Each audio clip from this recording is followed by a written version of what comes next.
할렐루야. 네, 오늘도 주님의 은혜가 가득하기를 소망합니다. 네, 우리 이 시간 옆사람과 이렇게 한번 인사를 하도록 하겠습니다. 여러분의 간절한 마음으로 드리는 예배를 하나님께서 기뻐하십니다. 이렇게 한번 인사해 볼까요? 네, 여러분의 간절한 마음으로 드리는 예배를 하나님은 기뻐하십니다. 네, 좀 길지요. 네, 그렇지만 우리가 간절한 마음으로 드리는 이 예배를 하나님께서 기뻐 받아 주실 줄 믿습니다. 네, 오늘 우리가 읽은 말씀인 사도행전 17장 10절에서 15절의 말씀을 가지고 간절한 마음으로는 라는 제목으로 말씀을 나누도록 하겠습니다. 제가 책을 읽은 책 내용 중에 이런 책이 있습니다. 그러니까 당신도 살아라는 책입니다. 이 책의 저자는요, 오라 미스요라는 변호사가 쓴 책입니다. 이분의 그 일생을 조금 보니까 어떠한 삶을 살아갔냐면 어릴 때부터 왕따를 당했고요. 또한 이분은 자살 미수를 할 정도로 자신의 삶을 부정했던 사람입니다. 그리고 또한 불량 소녀들과 어울려서 탈선도 했고, 또한 그 조폭들과, 그러니까 거기에서는 야쿠자들과 또 어울리기도 했던 사람입니다. 그런데 이러한 인물이 갑자기 어느 날 이 모든 어려움을 극복하고 사법고시에 합격해서 이제는 비행 청소년을 대상으로 전문 변호사의 역할을 했던 사람입니다. 그런데 이분이 쓴 책 중에 이런 글귀가 있습니다. 그러니까 당신도 살아라는 내용 중에 하나입니다. 제가 한번 읽어드리겠습니다. 인생이란 하루하루 훈련을 쌓아가는 것이다. 인생이란 나 자신을 갈고 닦은 훈련의 장이고 실패를 두려워할 필요가 없는 훈련의 장이며 삶의 감동을 맛볼 수 있는 훈련의 장이다. 나의 미래는 지금 이 순간 여기서부터 시작되는 것이다. 지금 당장 노력하지 않는다면 그 노력은 언제 어디서 노력은 언제 할 것인가. 네, 이러한 글의 내용이 있었습니다. 이러한 글의 내용은요, 어떤 의미를 가지고 있냐면 자신의 삶 속에서 최선을 다하고 주어진 삶에 충실해야 한다라는 의미를 가지고 있는 마음의 자세를 표현하고 있는 글입니다. 그런데 제가 이 글을 읽고서요, 그리스도인에게 적용한다면 어떻게 말할까 한번 생각해 보면서 글을 한번 적어봤습니다. 인생이란 하루하루 믿음의 훈련의 장이다. 인생이란 주님의 뜻에 순종하는 훈련의 장이고 실패를 두려워할 필요가 없다. 하나님의 인도하심의 그 감동을 맛볼 수 있기 때문이다. 주님과 동행하는 지금 이 순간 여기서부터 시작되는 것이다. 지금 당장 순종하지 않는다면 그 순종은 언제 어디서 할 것인가. 그러니까 당신도 살아의 책을 읽고 그리스도인의 마음으로 쓴 글귀 작가 이동교. 네, 이번에는 네, 작가로 다시 한번 돌아왔습니다. 제가 이 글을 쓴 이유는요, 오늘날 우리가 25년도를 이제 새롭게 시작하면서 그리스도인으로서 우리의 신앙생활의 자세는 어떻게 나아가야 하는지 말씀을 전하려고 합니다. 오늘 말씀을 우리가 들음으로써 우리의 신앙생활과 마음가짐의 자세를 우리가 한번 점검하고 또한 하나님께 결단과 다짐을 가지는 시간이 되길 바랍니다. 그럼 우리가 주님 안에서 신앙생활의 자세에 중요한 것은 무엇일까요? 오늘 말씀의 첫 번째로 복음을 전하는 마음의 자세를 나타내고 있습니다. 오늘 말씀 10절의 말씀을 우리 한번 같이 읽어보도록 하겠습니다. 시작. 밤에 형제들이 곧 바울과 실라를 베레아로 보내니 그들이 이르되 유대인의 회당에 들어가니라. 아멘. 이 10절의 말씀은요, 오늘 본문의 내용을 너무나도 상황을 잘 나타내는 말씀입니다. 10절의 말씀에 보면요, 밤에 형제들이 곧 바울과 실라를 베레아로 보내니라고 시작이 됩니다. 이 말씀을 통해서 바울과 실라가 밤에 그리고 곧이라는 이 단어를 통해서 그때 상황이 얼마나 급박했는지 또한 얼마나 위험했던 상황에서 베레아에 도착하게 되었는지 그 사실을 알 수가 있습니다. 그렇다면 바울과 실라가 베레아에 한밤중에 도착한 이유는 무엇이었을까요? 우리가 읽지는 않았지만 사도행전 17장 1절과 10절에서 그 전에 데살로니가의 유대인의 회당에서 복음을 전하는 내용이 나타납니다. 그리고 또한 그 복음을 전하고 그 복음을 듣고 따르는 사람들이 있어서 그 지역의 유대인들이 시기하는 마음이 있어서 바울과 실라를 붙잡고 핍박을 해서 바울과 실라를 찾는 내용이 나옵니다. 그러면서 유대인에게 붙잡히지 않기 위해서 그 밤에 한밤중에 바울과 실라를 보호하고 피신시키는 형제들이 있었던 것입니다. 그리고 또한 피신하는 그 바울과 실라가 어떠한 마음이었는지, 절박한 심정이었다는 건지 오늘 10절에서는 한밤중에 곧이라는 이 두 단어로 설명을 하고 있는 것입니다. 그런데 신기하게도요, 이 10절 말씀에 이렇게 긴박하고 두렵고 힘든 이러한 상황 속에서 이들이 베레아에 도착하고 간 곳은 어디였냐면 바로 유대인의 회당으로 들어갔다라는 것입니다. 지금 바울과 실라는 누구에게 쫓기고 있나요? 유대인들입니다. 그리고 왜 쫓기게 되었습니까? 사도행전 17장 1절에 보면 그들이 암비볼리아 아볼로니아로 다녀가 데살로니가에 이르니 거기 유대인의 회당에 있는지라 라고 말하면서 데살로니가에서도 도착하자마자 유대인 회당에 가서 복음을 전했고 그 복음을 전함으로 인해서 지금 핍박을 받게 되고 도망가는 신세가 되어 있는 상황이었습니다.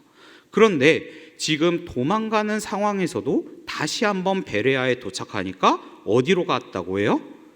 유대인 회당으로 갔다라는 겁니다.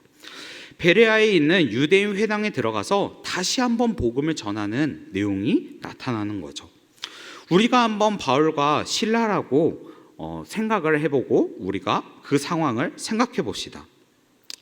유대인의 회당에서 복음을 전하다가 유대인들에게 쫓기는 상황이 왔습니다. 우리의 마음은 어땠을까요? 아마 저라면 유대인들에게 복음에 대해서 전했는데 거절을 당하고 나를 핍박하고 나아가니까 아마 제 안에는 유대인들에 대해서 부정적인 생각이 가득했을 겁니다. 그리고 또한 다른 방법을 찾아서 복음을 전하려고 했을 겁니다. 그런데 이 바울과 실라는 다시 유대인의 회당으로 갔다라는 것입니다. 우리는 바울과 실라를 통해서 복음을 전하는 자세에 대해서 한번 묵상하고 생각해 보길 바랍니다. 바울과 실라는 분명히 두렵고 떨리고 유대인들을 피하고 싶었을 겁니다. 그렇지만 그럼에도 불구하고 두려움을 이겨내고 유대인 회당으로 간 이유는요, 누군가는 복음을 전해야 하는 하나님의 사명을 가지고 있었기 때문입니다. 사도행전 20장 23절에서 24절의 말씀을 다 같이 한번 읽어보도록 하겠습니다. 시작. 오직 성령이 각 성에서 내게 증언하여 결박과 환난이 나를 기다린다 하시나 내가 달려갈 길과 주 예수께 받은 사명 곧 하나님의 은혜의 복음을 하면은 나의 생명조차 조금도 귀한 것으로 여기지 아니하노라. 아멘. 바울도 처음에 사울이었을 때에는 데살로니가 그 유대인들처럼 핍박하던 사람이었습니다. 그렇지만 바울은 예수님을 만나고 나서는 예수님이 하나님의 아들이라는 것을 믿게 되었고 오히려 복음을 전하는 자가 되었습니다. 하나님의 은혜로 새롭게 된 것이죠. 그런데 이와 같이 바울도 지금 현재에는 쫓기는 상황으로 낙심과 힘듦과 어려움이 있지만 그럼에도 하나님께 은혜를 받은 자로서 나의 생명을 조금도 귀한 것을 여기지 않으면서까지 사명을 위해서 나아갔다라는 것입니다. 저도 이 말씀을 준비하면서 또한 묵상하면서 이런 질문이 제 안에 있었습니다. 지금 나에게 복음을 전하는 어려운 사람 또는 내가 복음을 전했지만 거절당해서 다시 전하지 못하고 생각만 하고 있는 그러한 사람은 누구인가? 네, 이런 생각을 해보게 되었습니다. 아마 제가 이런 질문을 했을 때 성도 여러분들도 아마 인물들이 내가 어떤 삶을 복음을 전하지 못했지, 또 어려운 사람은 누군지 한번 비슷한 생각이 들 거라고 생각할 겁니다. 가깝게는 가정에서 남편이 될 수 있고요. 또한 나의 자녀들이 될 수도 있습니다. 저 같은 경우에는요, 복음을 전하는 거에 대해서 조금 어려웠던 분들이 누구였냐면 바로 친척들이었습니다. 저희 집안은 예수님을 믿는 가정이어서 이렇게 복음을 제가 전하지 않았지만 자연스럽게 믿는 그런 모태신앙의 가정이었지만, 더 나아가서 제 주변에 복음을 전할 때 어려웠던 사람들이 누구였냐면 친척들에게 전하는 것이 어려웠습니다. 그리고 제가 또한 25년도에 저의 삶을 좀 다짐에 대해서 이야기하자면, 제가 최근에 장례를 갈 때마다 돌아가신 친할머니가 계속적으로 생각이 났습니다.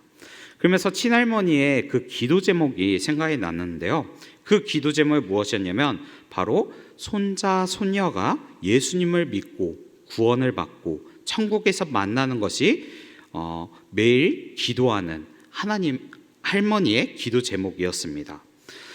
할머니가 살아있을 때에는 할머니께서 전화할 때나 또한 항상 친척들을 만날 때마다 복음을 제시하고 교회를 다니길 권유를 했습니다.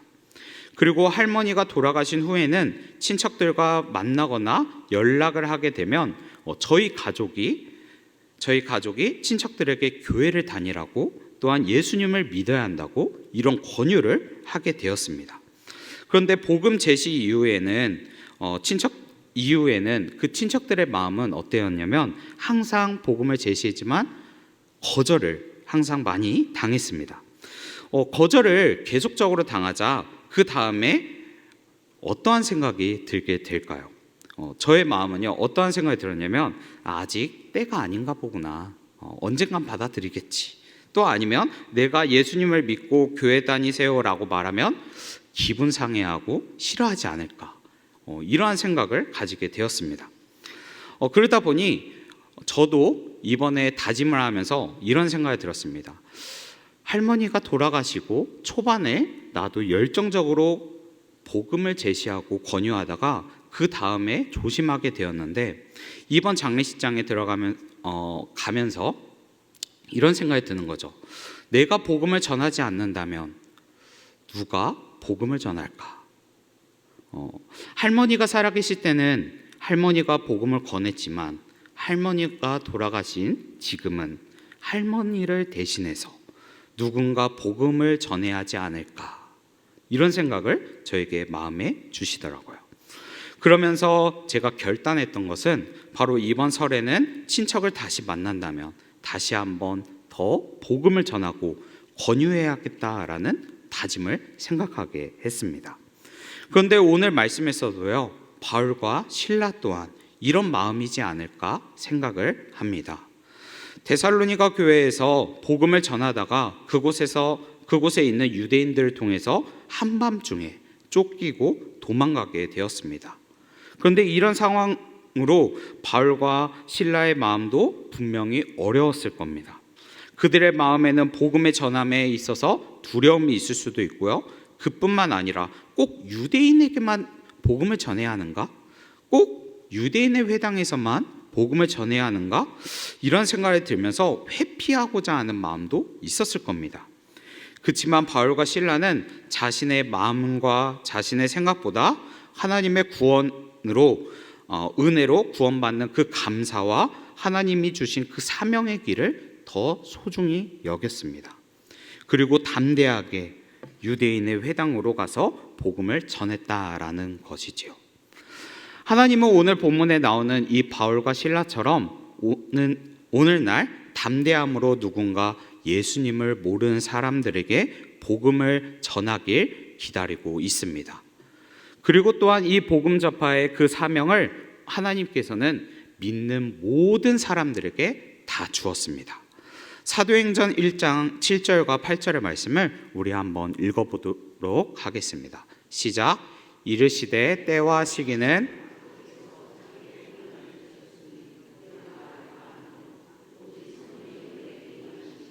너희가 권능을 받고 예루살렘과 온 유대와 사마리아와 땅끝까지 이르러 내 증인이 되리라 하시니라.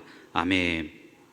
이 말씀처럼 내가 하나님께 복음을 받은 사람이라면, 내가 하나님의 은혜로 구원을 받은 사람이라면, 지금 내 안에 지금 복음을 전해야 하는 사람이 생각이 난다면 바울과 실라처럼 복음을 전하는 마음의 자세로, 복음 전파의 두려움이 아니라 담대하고 기쁨으로 하나님이 주신 사명을 위해서 나아가야 한다라는 것을 알려주고 있습니다. 오늘 이곳에 계신 여러분들이 정말 기쁨으로 담대함으로 나아가서 영혼 구원이 필요한 사람들에게, 또한 가정에게 복음을 제시하는 여러분들이 되길 간절히 소망합니다. 그리고 두 번째로 신앙생활의 자세로 중요한 것은 말씀을 듣는 자세를 나타내고 있습니다. 11절의 말씀을 같이 한번 읽어보도록 하겠습니다. 시작. 베레아에 있는 사람들은 데살로니가에 있는 사람들보다 더 너그러워서 간절한 마음으로 말씀을 받고 그것이 그러한가 하여 날마다 성경을 상고함으로. 아멘. 11절의 말씀을 보면요, 베레아 지역에 있는 사람들이 하나님의 말씀을 듣는 자세를 크게 두 가지를 나타냅니다. 첫 번째로는요, 간절한 마음으로입니다. 이 간절하는 바로 파세스라는 단어고요, 또한 마음으로는 프로디미아라는 단어를 사용했습니다. 그러니까 열성과 호의라는 원어를 가지고 있는 거죠. 즉 상반절의 말씀을 풀이하면 베레아의 사람들은 바울과 실라가 회당에서 말하는 이 복음에 대해서 큰 호의와 열성을 가지고 있었다라는 것입니다. 그리고 또한 말씀을 듣는 자세로서 두 번째로 말하는 것은 바로 상고하다라는 것입니다. 11절 후반에 상고하다라는 말은요, 헬라어로 아니크리논 데스입니다. 이 말을 의미를 해석하자면 자세하게 골라내다, 가려내다, 탐색하다라는 뜻을 가지고 있습니다. 그러니까 이 11절의 말씀을 전체적으로 풀이하자면 이렇게 말할 수 있는 거죠. 바울과 실라가 회당에서 말하는 그 복음에 대해서 큰 호의와 열성을 가지고, 또한 성경에서 바울이 말하는 그 복음이 정말 사실인지 아닌지 자세하게 살펴보았다, 골라냈다라고 번역을 할 수 있습니다. 그러니까 조금 더 쉽게 말하면 바울이 전하는 하나님의 말씀을 귀 기울였고, 또한 그 말씀이 사실인지 확인했다라는 것입니다. 바울이 전한 설교 내용은 오늘 본문에서 내용이 나타나진 않지만 17장 초반에 데살로니가 회당에서 유대인의 회당에서 전했던 것과 비슷한 내용을 전했을 거라고 추측을 할 수가 있습니다. 바로 인간의 죄 값을 대신해서 치르기 위해서 반드시 죽어야만 했고, 또 인간을 영원히 살려내기 위해서 죽은 자 가운데서 반드시 살아내야 했던 그분이 있었는데, 그분이 바로 예수 그리스도다라는 그 복음을 아마 베레아 사람들에게도 전했을 것입니다. 그리고 또한 베레아 사람들은 바울이 전하는 그 예수님이 과연 자기들을 믿는 하나님이 보내신 메시아인가, 구약 성경에 예언된 그 메시아인가를 확인하기 위해서 날마다 성경을 상고했다라는 것입니다. 예수님께서 이루어진 그 모든 예언이 정말인가? 구약 말씀이 정말 예수님에게 다 이루어졌는가? 열심히 베레아 사람들이 공부하고 살펴보았다라는 것입니다. 우리도 이러한 자세가 조금 우리의 삶 속에 신앙생활에 필요합니다.